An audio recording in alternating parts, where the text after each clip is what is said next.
বিরাট বড় সুখবর সামনে এলো। এবার অভিনেত্রী সোনামণি সাহার নতুন ধারাবাহিক আসছে। অন্যদিকে নতুন ধারাবাহিকের জন্য শেষ হয়ে যাচ্ছে অভিনেত্রী সোনামণি সাহার ধারাবাহিক শুভ বিবাহ। বিস্তারিত জানতে ভিডিওটি দেখুন আর আমাদের চ্যানেলে নতুন হলে সাবস্ক্রাইব করুন।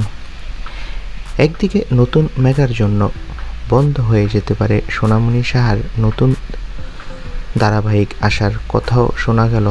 শুভ বিবাহ ধারাবাহিকটি নাকি শেষের পথে, এখনও ফাইনাল ডিসিশন না হলেও টেলিপাড়ার কানাঘুষা চলছে। শোনা যাচ্ছে এই ধারাবাহিক শেষ করার সিদ্ধান্ত ইতোমধ্যে নেওয়া হয়ে গেছে। এই খবরে একদিকে মন ভেঙে পড়েছে সোনামণি সাহা ভক্তদের। তবে টেলিপাড়ার আরেকটা সূত্র বলছে অভিনেত্রী সোনামণি সাহার নতুন গল্প নিয়ে নতুন সিরিয়াল আসছে। সেখানে নাকি তার নামেই সিরিয়ালটি আসতে পারে। খুব সুন্দর গল্প নিয়ে সোনামণি সাহার নতুন ধারাবাহিক আসছে, আর সেটা নাকি জি বাংলার পর্দায়। তো বন্ধুরা, সোনামণি সাহার নতুন ধারাবাহিক আসছে।